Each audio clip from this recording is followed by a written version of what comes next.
All right, let's begin.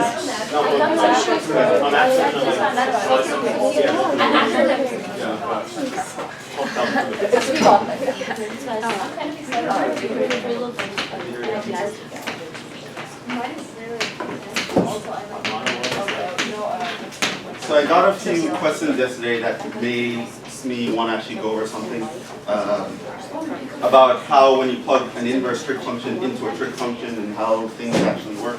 So if you're looking at something like sine inverse of x or sine inverse of sine of x or cosine of cosine inverse or cosine inverse of cosine, or I guess tan inverse and tan inverse. And so we're used to seeing how functions and their inverses work with each other, and we just kind of think, oh, this and its inverse, they'll just cancel each other and I'll get x, right? But you have to remember, trig functions are slightly different in this way. Not because that as a process is different, but because, remember, to actually create these functions, we have to actually restrict the function. We have to slice a piece off. So, technically speaking, while this does give you x in some situations, it might not be the actual x that shows up. So, because your x's will have restrictions. So first of all, this will only give you x if your x is between 0 and 1, minus 1 and 1. That should be clear because you can actually take the inverse of the sine inverse of something that's larger than 1. Like, what is sine inverse of 2? Well, that will be like me asking, what angle do I plug into sine to get 2? There is no such angle. Like, this wouldn't have a solution. It wouldn't even make sense to plug in an x here that's outside of this window. So you can do this kind of cancellation only if your x is in this window. However, the sine function kind of works everywhere, so you might feel like, oh, I can plug in whatever I want for x here, and that would be correct. However, the output isn't always going to be anything, because we know that for the sine inverse, the output has a restriction. The output has to be between minus pi over 2 and pi over 2. Similarly here, this gives you x as long as your x is between minus 1 and 1. This will give you x as long as your x is between minus pi over 2 and pi over 2. And this will give you x, and that will actually work everywhere for all x and r. And this will give you x only for x's strictly between pi over 2 and minus pi over 2. So you have to remember with the trig functions and their inverses, there are restrictions that you have to pay attention to. So there was a problem on the practice test that a few people asked me about, so which kind of makes me realize that there was some confusion here. I don't remember what that question was at the moment. I think so. Cosine inverse of cosine of 7 pi over 6 or something like that. Or something like this. Right? And a lot of people thought that, oh, these would just cancel and give you 7 pi over 6. And that was actually incorrect. Because the answer was actually 5 pi over 6. And some people didn't understand, well, why is it 5 pi over 6? Well, for one, you should remember that your cosine inverse can be as, right, that's the sine, as large as pi and as small as 0. 7 pi over 6 is bigger than pi, right? Your cosine inverse will never output a number bigger than pi. 7 pi over 6 is bigger than pi, so 7 pi over 6 can't actually be the answer. The answer has to be somewhere between 0 and pi. So we know that the cosine inverse has to work in one of the first two quadrants. 7 pi over 6 happens to be over here. That's your 7 pi over 6 down here, right? Because remember, you divide it into 6 pieces, blah, blah, blah. Okay. So your cosine inverse, if you say cosine inverse of whatever, it is never going to give you an answer like 7 pi over 6. So you can't just cancel this and say 7 pi over 6. What you can do is actually compute the cosine.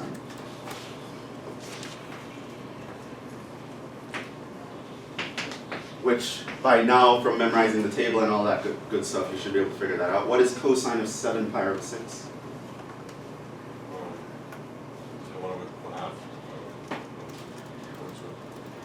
What? Radical 3 over 2. But it's negative because all students take, right? So, yes. And then now you are just going to find what angle would give me radical 3 over 2 in the cosine, but give us a negative answer. So now you know that the reference angle you're thinking about, well, pi over 6 as the reference angle, right? Because cosine of pi over 6 will give you the radical 3 over 2. In order to make it negative, to get the negative, that tells me we should be in the second quadrant. As far as the cosine inverse is concerned, I need the reference angle for pi over 6 in the second quadrant. So I'm actually looking for this angle over here. Which again, if you slice pi into 6 pieces, 1, 2, 3, 4, 5, you'll actually end up with 5 slices. So you would actually end up with the cosine inverse of minus radical 3 over 2. Now as far as the cosine inverse is concerned, it's going to give you an answer in the second quadrant or the first quadrant. So that gives you 5 pi over 6 as the angle that you want. And if you take cosine of 5 pi over 6, you will get minus radical 3 over 2.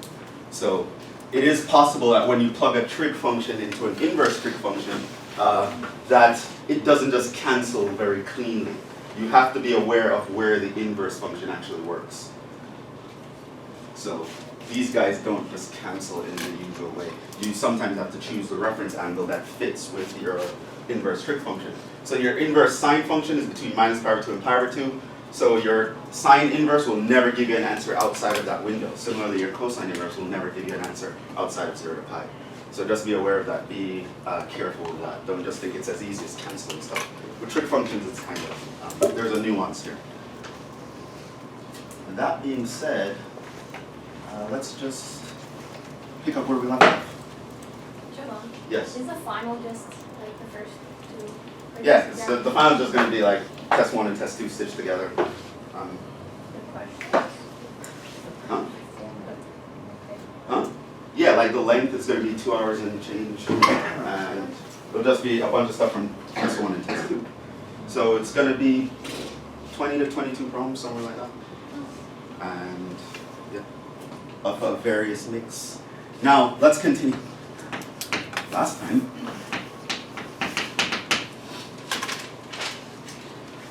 we derived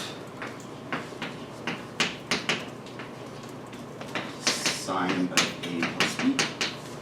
We saw that was sine A cosine B plus sine B cosine A. That's something that's important you need to remember. I don't really know of a good mnemonic to remember this. If you guys know, in between learning that a straw has one hole, if you actually learn the mnemonic for this, now would be a good time to pull it out. But I just kind of remember that for the sine, it's sine cos, sine cos. So that's what I kind of remember. So I always just kind of write that out. And for the cosine, it's cos cos, sine sine. And then you just distribute the angles. And the thing is, for the cosine, it takes the opposite sign. So this was a negative here. Now, you can also recall last time that we learned that the sine of a negative angle is the negative of the sine of the original angle, and the cosine of a negative angle is just the cosine of the original angle. How you'd state this is you'd say that the sine function is odd and the cosine function is even. So they have function like this. And so I can derive the formulas if there's a negative sign in the middle. So If I look at sine of A minus B, for example, how I would think of this is sine of A plus, just look at the angle as minus B. So using the addition formula, that's sine cos, and now I'm going to distribute the angles. So this is A minus B, and this is minus B, that's A. Now, cosine of minus B is just cosine of B. Sine of minus B is minus sine of B. So we end up with that. So if I make the middle sign negative in the sine addition formula, I get a negative in the middle. Similarly,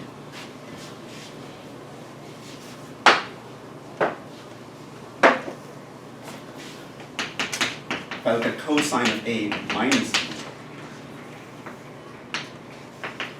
I'm going to think of this as cosine of A plus minus B. And for the cosine addition formula, cos, sine. And I distribute the angles, so that's A minus B and A minus B. Cosine of minus B is just cosine. And sine of minus B is minus sine, so the minus comes out here. There was a minus here. Sine A sine B. So I can factor out that minus, and it will turn this minus into a plus. And so that gives us something that we call the addition formulas. Some people call it the addition or subtraction formulas. Basically says that if you want sine of A plus or minus B, this is going to be sine of A, sine cos, and the sine function will take the same sign that was in the middle. So it'll be plus when it's plus, it'll be minus when it's minus. You also have cosine of A plus or minus B, cos, sine. That's A, B, and the cosine will actually flip the signs. We actually write this as minus plus. So it tells you when it was a plus sign, it will change to a minus. If it's a minus sign, it will change to a plus sign. So these are the addition formulas. Very important. You have to memorize them.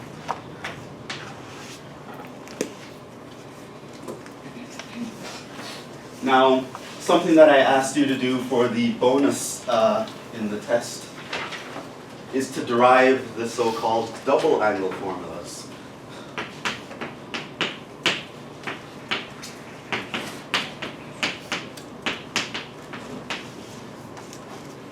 So this means what is the sine or the cosine of a double angle, meaning like sine of 2A or something like that, right? If you double the angle. How does the sine respond? Well, you could think of this as sine of A plus A, and then just apply that formula. This is sine cos, and the angles are all A's. And the sine takes a plus sign here.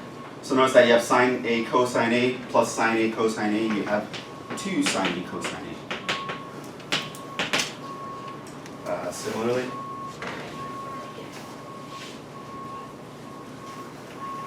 if you look at cosine of 2A, well, I can think of that as cosine of A plus A, and that's cos, sine, and just put A's everywhere. When there's a plus, the cosine puts a minus, so you end up with cosine squared A minus sine squared A. Now, notice you can write this in 3 different versions. This one is just kind of is what it is. But the cosine double angle formula, you can write it in several versions. Notice that if I replace, say, cosine squared A with 1 minus sine squared, because we know that cosine squared plus sine squared is 1, then we would get that cosine of 2A can be expressed as replace this with 1 minus sine squared, we'll end up with 1 minus 2 sine squared. And if I had replaced the sine function instead,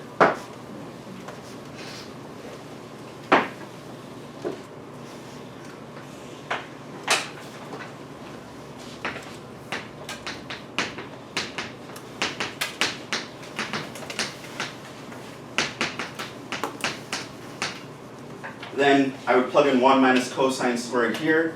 The negative sign will distribute, minus 1 plus cosine squared. And then I would get that cosine of 2a is 2 cosine squared a minus 1. So these are called the double angle formulas because they tell you what the trig functions behave at double angles. And you can actually take this further. You could say sine of 3a. And you'd probably think of that as sine of 2a plus a. Then you'd plug it in here. Then you'd expand this according to that. And you can like build up into multiple angles. But usually, in pre-calc for sure, we're never going to need anything higher than a double angle. And usually, if you need anything higher in practice, you just derive it on the spot. And it's not really something that people go around memorizing. Like, I don't know what it is off the top of my head. Sine of 3a, I don't know. I can derive it, but I don't know. Like it doesn't show up often enough to memorize. But these you have to memorize though. So these are called the double angle formulas.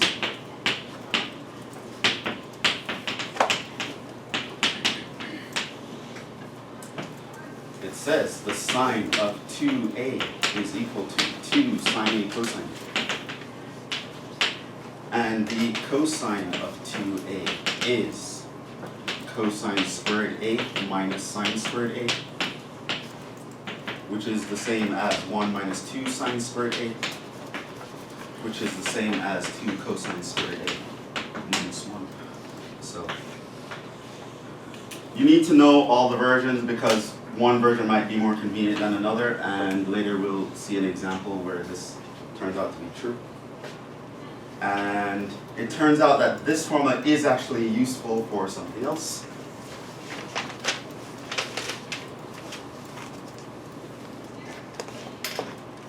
So, call this 1 and 2. And so, look what we can do in 1. From 1, we have cosine of 2a equals 1 minus 2 sine squared a. I can actually solve for the sine function. So I would get sine squared a equals 1 minus cosine 2a all over 2. Now, this function is important in and of itself. When you get to maybe the end of Calc 1, but definitely in Calc 2, you're going to use this formula all the time, in this form specifically. But normally, in pre-calc, we take the square root to find the sine of a. So this is plus or minus the square root of 1 minus cosine of 2a over 2. Now what you do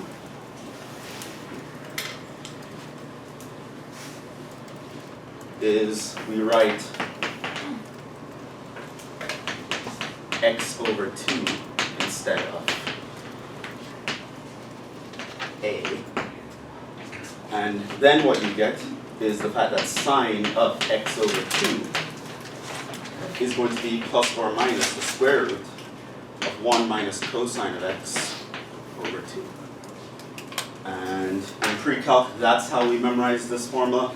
And it's called a half-angle formula, because you found the sine of half the angle. And the sine here depends on the quadrant you're in.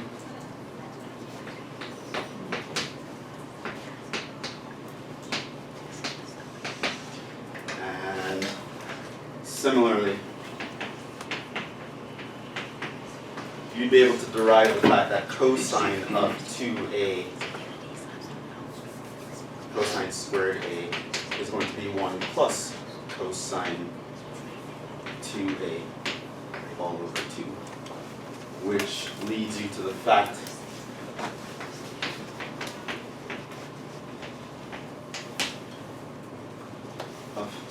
the half-angle formulas?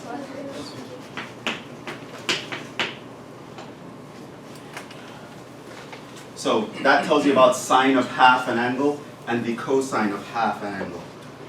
Sine of x over 2 is equal to plus or minus the square root 1 minus cosine x over 2, and the cosine of x over 2 is plus or minus the square root of 1 plus cosine x all over 2. You need to know these. These are called the half-angle formulas, and the sign you take depends on what quadrant this angle ends up in. So all students take calculus. Is going to be how you figure those out. And in terms of formulas, that's all we need to know. Just knowing these formulas will take you very far. So you should know the Pythagorean identities, things like cosine squared plus sine squared equals 1. You should know the addition formulas, the half-angle formulas, the double-angle formulas, which a half-angle formula is just a reformulation of a double-angle formula. And know things like SOHCAHTOA. Pretty much, I kind of told you the essentials of what you need to know to essentially be good at trig. And the idea is, if you just memorize all the things I put in a box, you'll actually be pretty good at it, to the point where you can do a lot of things in your head. Not everything, but a lot of things. And if you don't memorize everything, it's going to be really hard and confusing for you. So it just comes down to knowing the basics and just understanding, just like when we've been talking about, manipulate the forms to fit whatever situation you find yourself in. That being said, we should probably do some examples. Examples would be good. Now the power of these is that it helps us to find the sine and cosine of angles that are not quite special. I mean, some people even say it like that. Some angles are special, but you're not that special. Okay, so let's look at some examples. Compute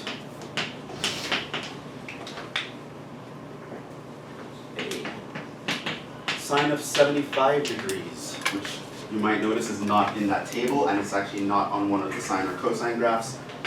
B, tangent of, say, something like pi over 8, which is very weird. C,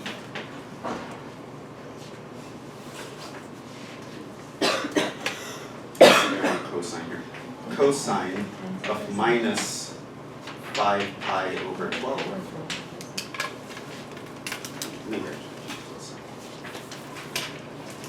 It's actually a little bit more interesting with a sine. So maybe do this a cosine.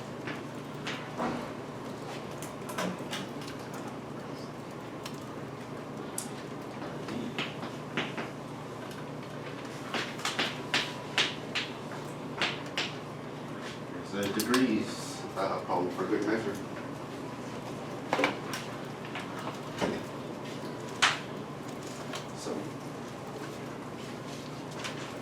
Turns out with the half angle, double angle addition formulas, we can actually figure these guys out.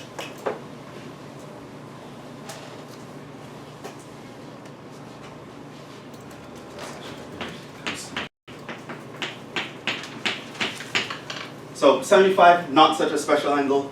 How would you actually do it? Oh, I think I did put this on the actual test, I think. Something similar. What did you do? This was on the take home, right? Yeah, it was a sign. Like, how are we It was a sign on the take home, probably.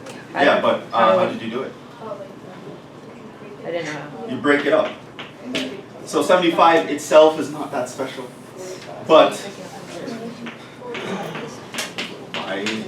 your powers combine.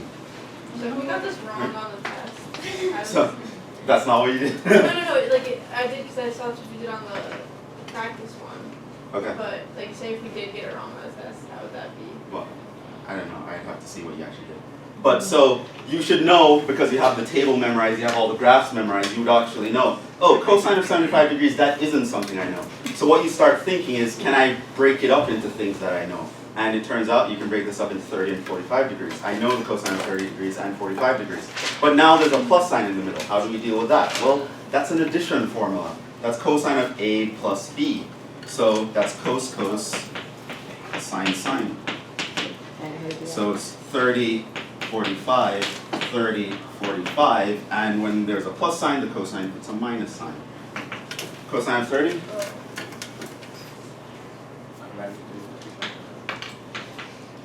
Cosine of 45?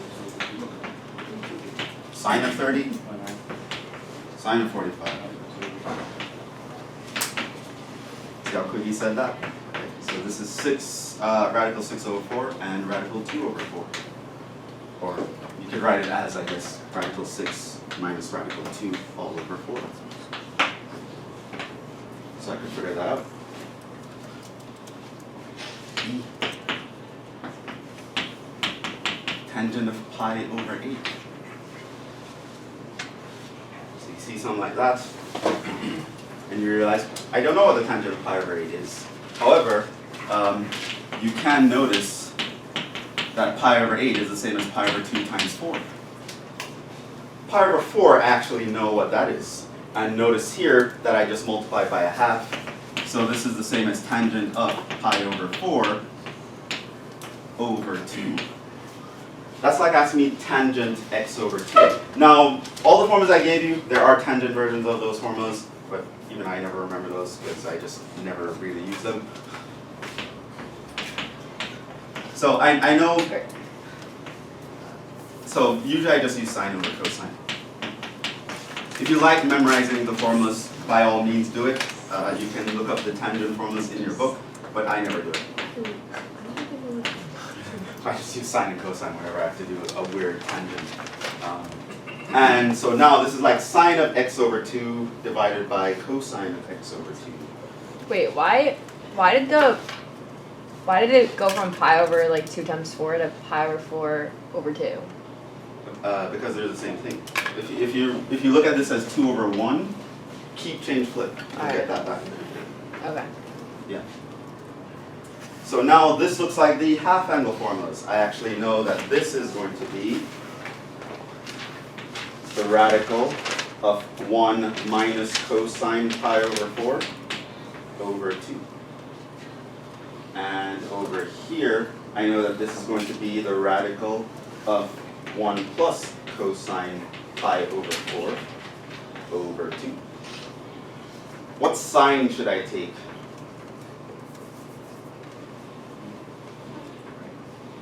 Why positive? Well, where? Are we in the third quadrant? Look at your original angle. Pi over 8, where is that? That's definitely in the first quadrant. That's in quadrant 1. Which means, remember with the radicals, there's a plus or minus. How do you know what to pick? Well, figure out where your original angle lives. It must be a plus sign at the end. Right? So whether or not maybe they can both give me minuses, maybe they can both give me pluses, I don't actually care. The original angle, the tangent of that needs to be positive. So however the sign distribution works out, that's how it has to work out. So, we're coming back over here, but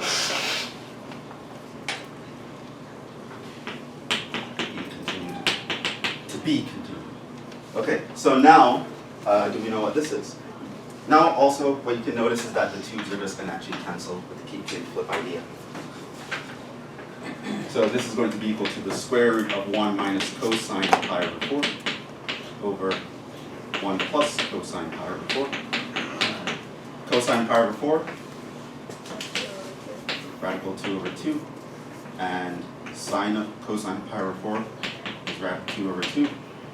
I can, to make this look nicer, put it all under one big radical and then multiply by 2 over 2 inside the radical. And that will give me 2 minus radical 2 over 2 plus radical 2 and 1 big radical.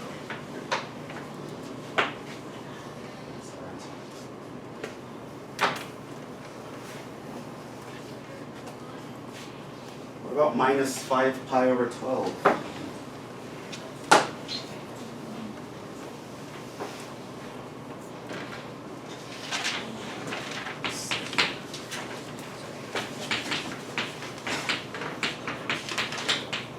Now some of these are kind of weird, but with practice you'll be able to break them up in very convenient ways.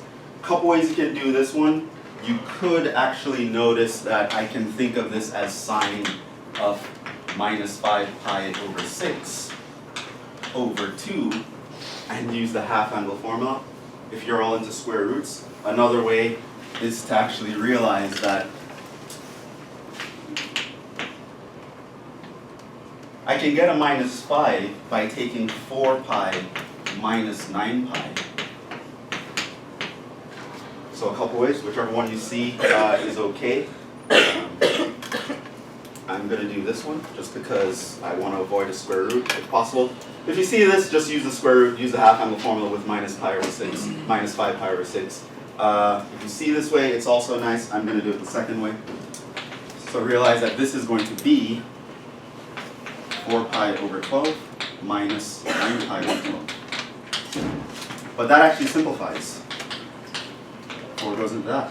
So that's pi over 3 minus 3 goes into this, 3 goes into that, 3 pi over 4. So I could actually also write this as a sign of a subtraction. And that is sine cosine cos. And you just distribute angles, so that's pi over 3, 3 pi over 4, 3 pi over 4, pi over 3. And the sine takes the same sign in the middle. So you do sine of pi over 3 is radical 3 over 2, cosine of 3 pi over 4. Cosine of 3 pi over 4.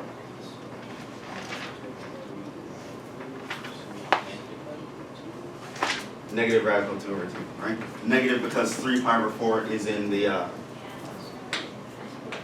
second quadrant. Minus sine of 3 pi over 4, you're in the second quadrant, so it's going to give you the positive radical 2 over 2. Cosine of pi over 3, that's a half. So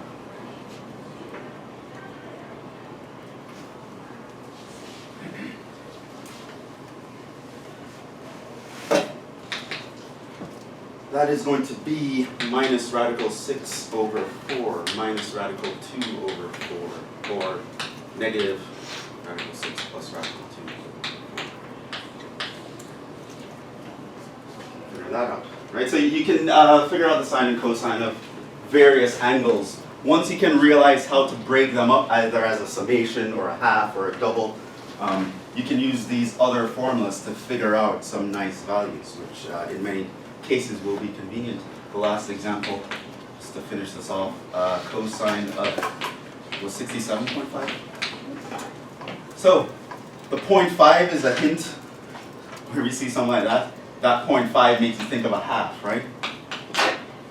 So that kind of means you can just, this is just some even number divided by 2.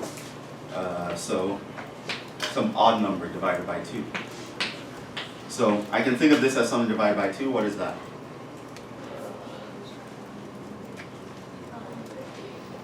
Huh? 150.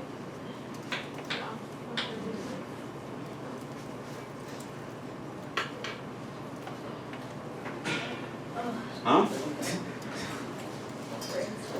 Brain motion.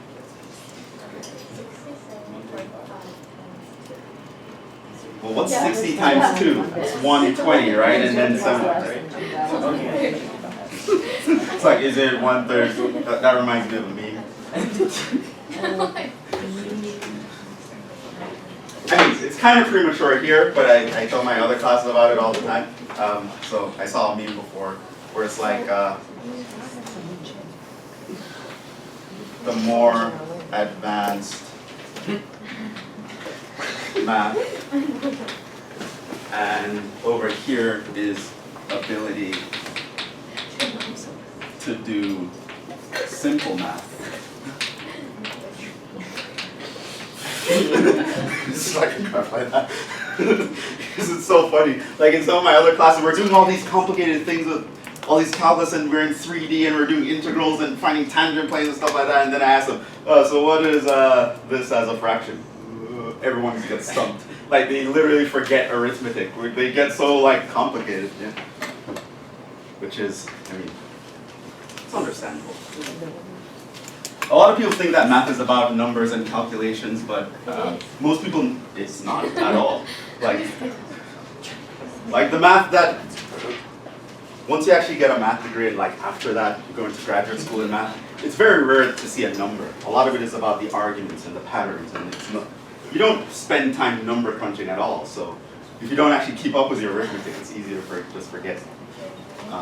So this is 135 over 2. And so now that's just a half angle. 67.5 is in the first quadrant, so I know this should be a plus 1 plus cosine 135 over 2. What's cosine of 135? It is negative, but negative what?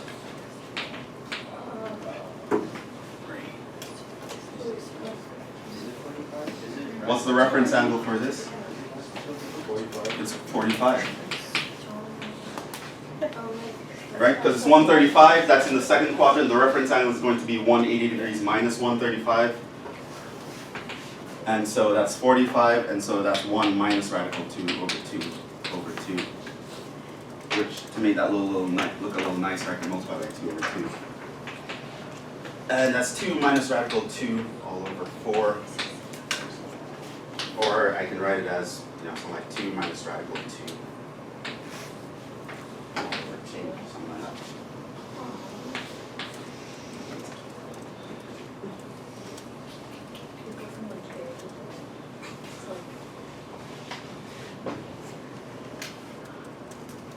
We can do this in your head, then you've made it. Like I can't, so you'd be better than I am. But still, a lot of things had to happen in your head, right? So you have to see that. Then you have to realize that here, I don't really care about the 135. You have to know, oh, that's in the second quadrant. How do I find the reference angle? Then you get that. Then the table you memorize comes into play. Then you get that. Then just algebra rules simplifies to that. So there's a lot of things in the background, and I actually told you everything that you would need to know that's happening in the background. Just make sure you remember them.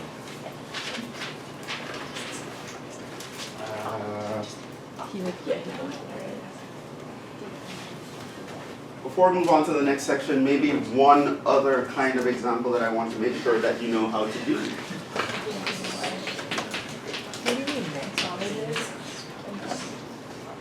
So with this one, one way is to remember.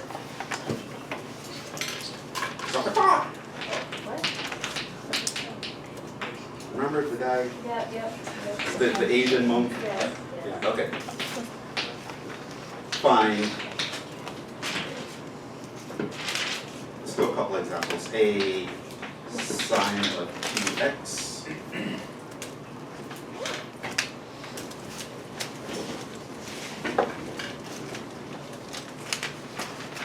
Maybe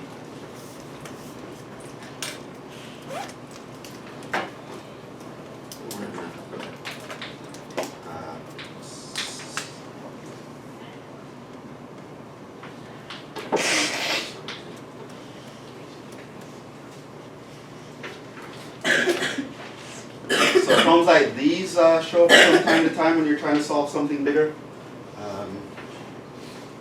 Where you know about one of the trig functions and you know the sine of another one and you want to figure out some other value.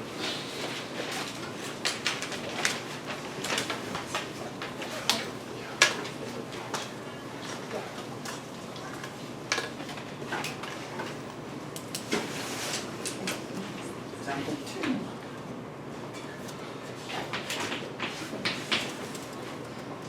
So, what do we do? What is the point of them telling us this? The quadrant, that tells us where are we?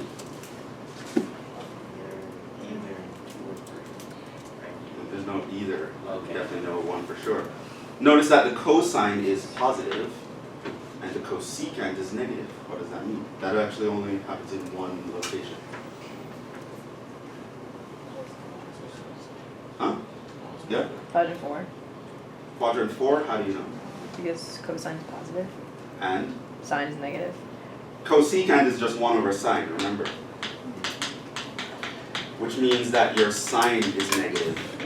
So you're looking for a quadrant where the cosine is positive but the sine is negative. That means you're actually in Q4. So that will tell you some important information. Now there are a lot of people who when they realize that, they start to, and they are drawing the unit circle, they would imagine that the triangle is upside down in Q4. Like, I don't really care about all that. That's just some extra stuff that I don't think is important. Like once you know the sign distribution, you can just think of everything in the first quadrant and just put the signs in that you know should be there. SIGN. So let's actually do that. We know that sine of 2x is going to be 2 sine x cosine x. Now, the cosine x, I know its value. It's positive 4 over 5, but I don't know the sine x. So this thing I don't know, at least not yet. So how can I figure it out?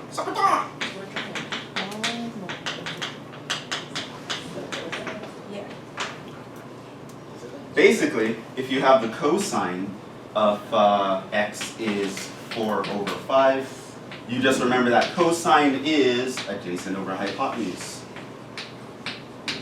Which means you can just imagine that there's some right triangle that this applies to, where if x is the angle, the adjacent is 4, and the hypotenuse is 5.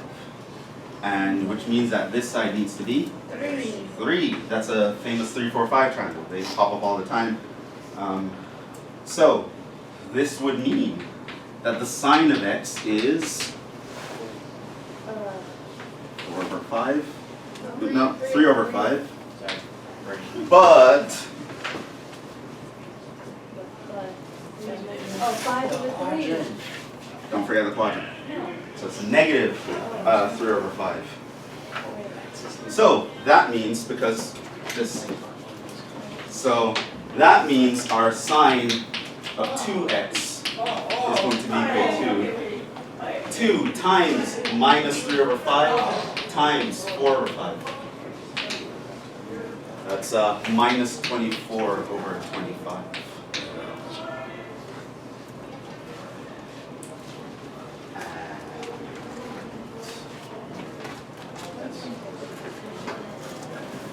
If we look at sine of x over 2, that's just the half-angle formula.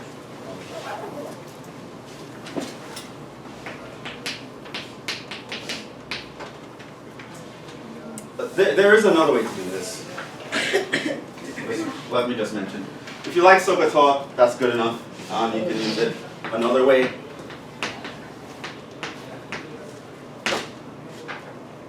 Like personally, I use SOHCAHTOA, but you don't have to.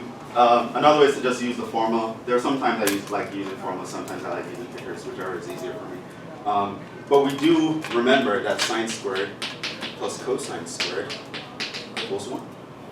Which means if you told me what the cosine is, I know that this is going to be 4 over 5 squared. Which means I can solve for the sine function. So sine squared is 1 minus 16 over 25, which is going to be, what, 9 over 25?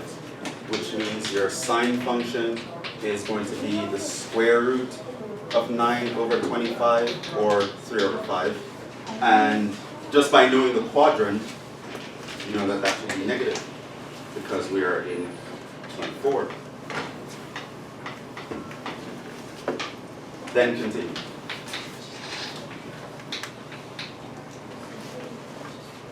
Huh? Be amazed. Math gets prettier the higher up you go.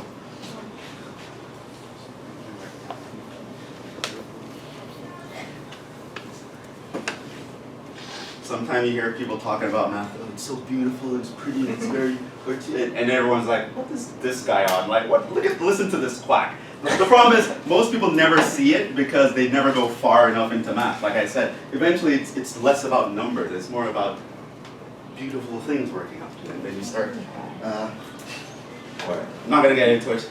Let's go. Okay, now I want to talk about trig equations. I believe this is 7.4. Now, in principle, I don't have to teach you anything new. The equations, an equation is an equation. All the techniques that we know about equations before, they are still true now.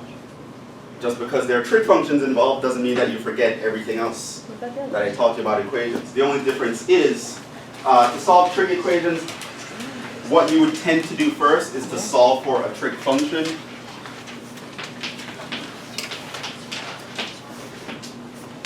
Theory of equations, still true. So what you're going to do is apply previously learned techniques.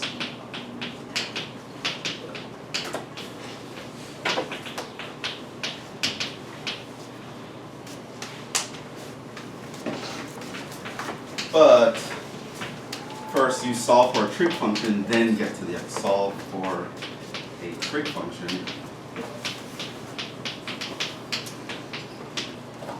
And then find the variable.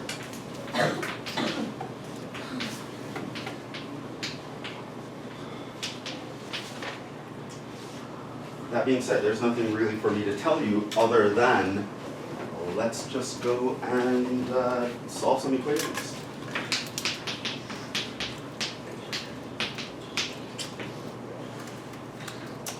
A 4 sine squared theta minus 3 equals 0.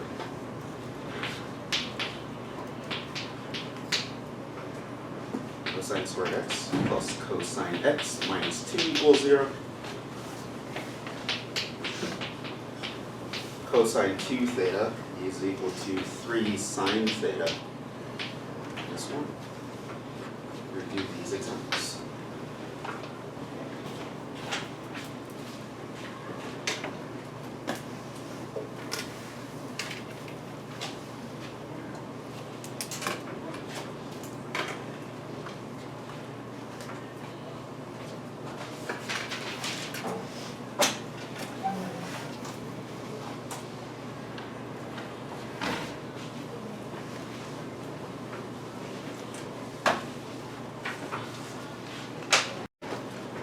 Alright, so in the beginning, it's not going to be much different from solving a regular equation, except you're going to solve for the trig function first. So what do we do here?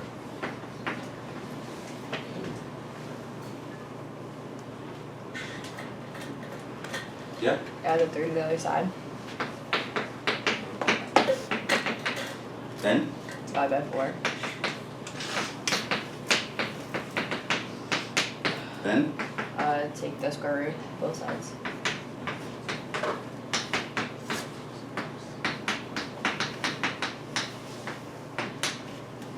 So I just go through and solve it just like it was a regular equation. It's because if I had told you, oh, it's 4x squared minus 3 equals 0, what would you have done? Move the 3 to the other side. You would have then divided both sides by 4. You would have then taken the square root of both sides. Right? Do exactly the same thing. Just because it looks different doesn't mean it is different. It's an equation. Right? So your techniques for equations apply here. Now the difference is, now the thing you solve for is a trig function. So now to solve for the theta, which is the variable, I need to know, well, what does theta have to be in order to get that as the output? A plus or minus radical 3 over 2. So this means that your theta is equal to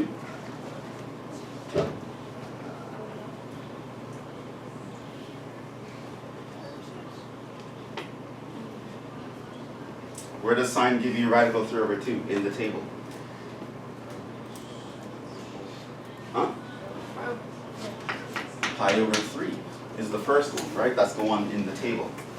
Now, notice that you have positive and negative, which means, looking on this circle, pi over 3 means I divide pi into 3 pieces. This gives you a positive radical 3 over 2. But what? This will also give you a positive radical 3 over 2. This will give you the negative radical 3 over 2. And this will give you another negative radical 3 over 2. So you actually want all 4 angles. So it will be pi over 3. It will also be true that for 2 pi over 3, or 4 pi over 3. Or over here is 5 pi over 3. Now, in the test, I believe I actually restricted the angle. I told you, oh, the theta is between 0 and 2 pi. And if I told you that, these would be all your answers. But remember, in general, your trig functions actually repeat. So you notice that you could actually add a 2n pi to all of these.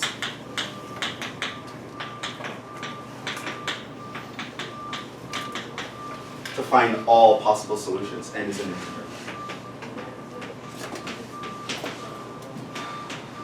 So your angle can come in 4 different varieties.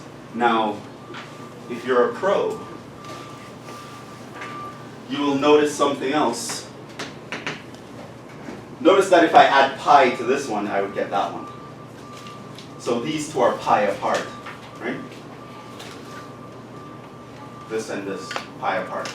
And if I add pi to this one, I would get that one. Because those two are pi apart. So you could say your theta is pi over 3 plus n pi, or 2 pi over 3 plus n pi. That's also a nice way to write the answer. And if I just gave you a restriction, oh, I want all answers between 0 and 2 pi, then you just write down all these white parts here. So you can do that. So the first part, it's just a regular equation, but then when you get to the trig part, you have to remember the table to figure out the angles, that sort of thing.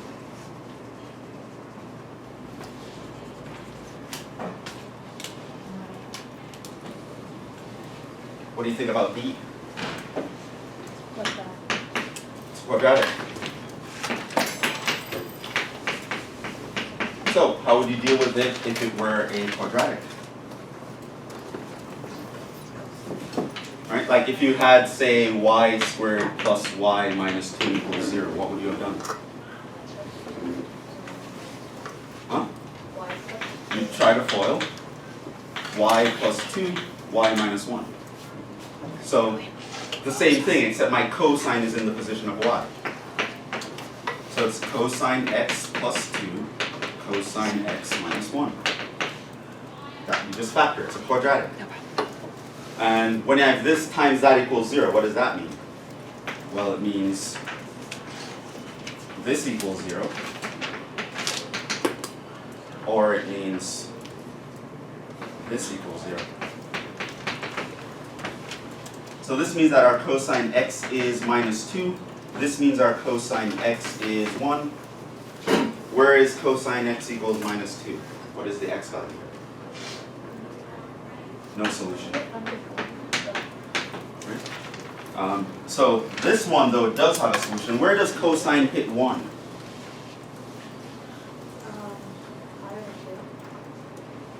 No, cosine hits 0 at pi over 2. 2 pi? Where else? 0, 2 pi, where else? 4 pi. Where else? 6 pi. What about the other side? Notice that negative 2 pi would also work, negative 4 pi would also work. In other words, you can say it's 2n pi for n an integer.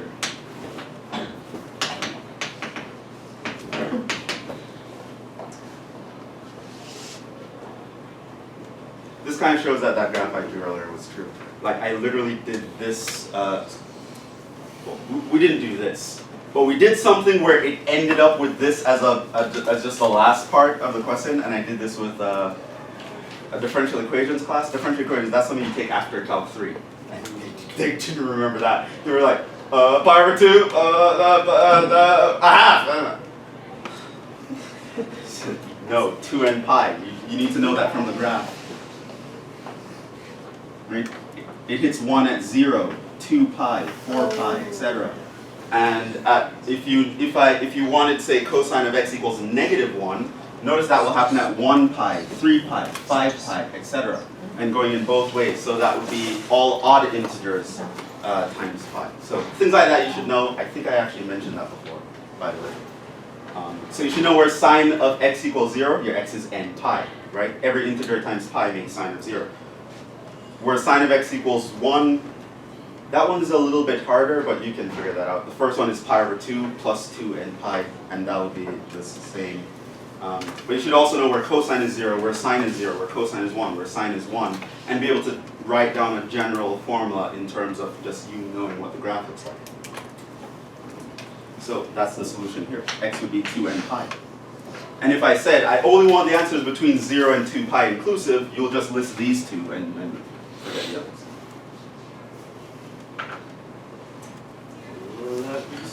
Let's do this one.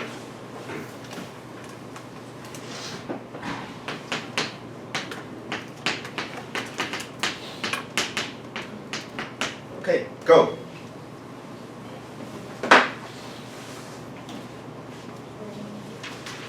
All the stuff in theta to one side.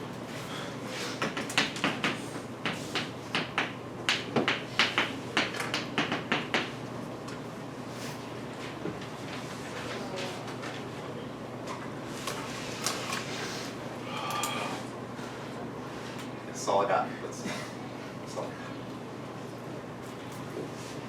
We have a cosine of 2 theta. What's that?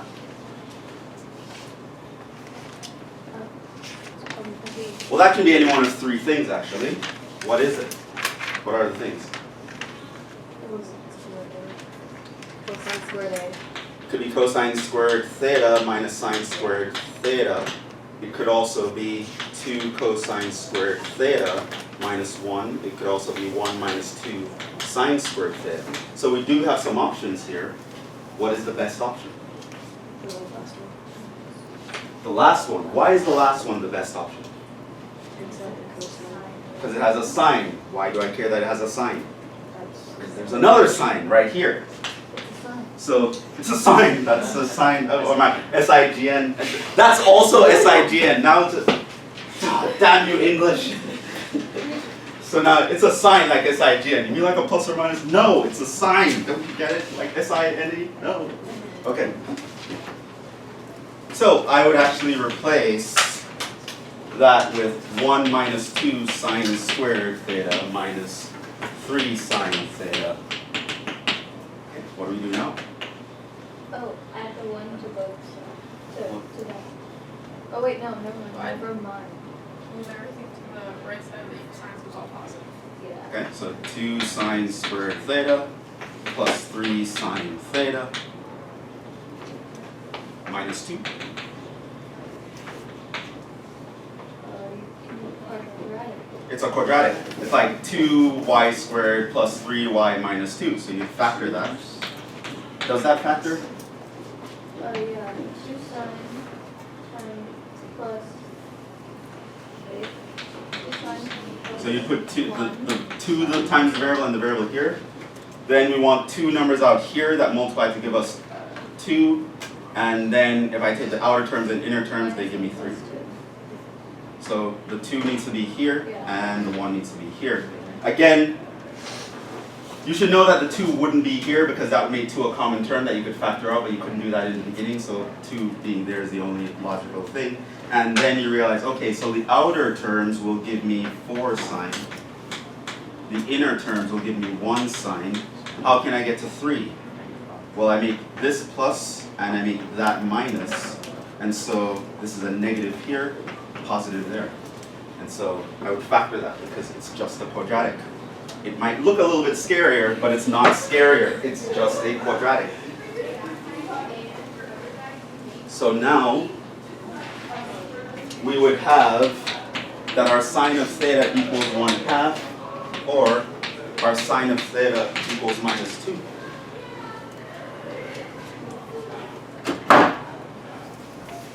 Okay, so where is sine of theta equals 1/2?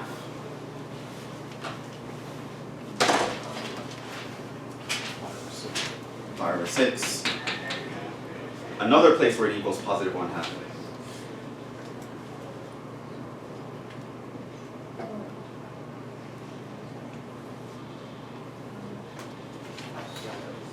5 pi over 6.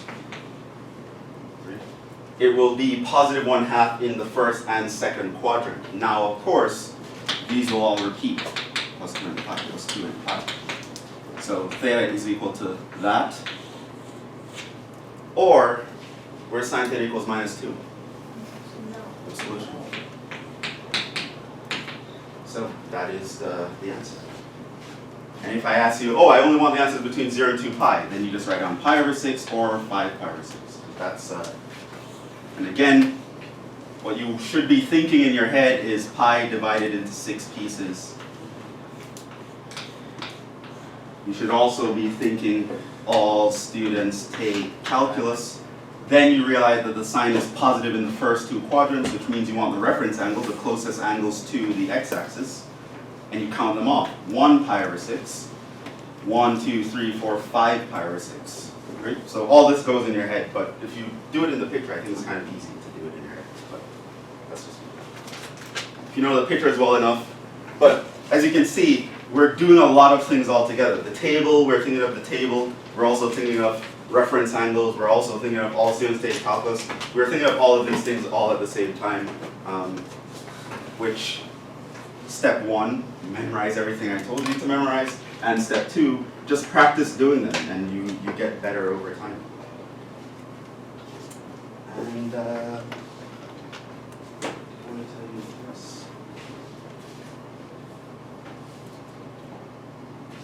Well, I actually did want to tell you something else, but we're not going to finish that in 10 minutes, so we're just not going to do it. So that is the end of pre-calculus. The other thing would be nice to know, but I mean, you can survive without it. Probably put it on a bonus. That's the trig identity stuff. You know, when you have to prove that one thing was equal to another thing. But those are super fun. Like, one of the reasons why I got good at trig equations is because I used to do those for like fun. We used to challenge. We had these huge algebra books with all these crazy trig identities, and I used to like have a competition with my friends who can prove it in the least number of steps using the coolest formulas. Those are good times. So, good luck on your finals. Good luck on life. Are you going to yes, I will be.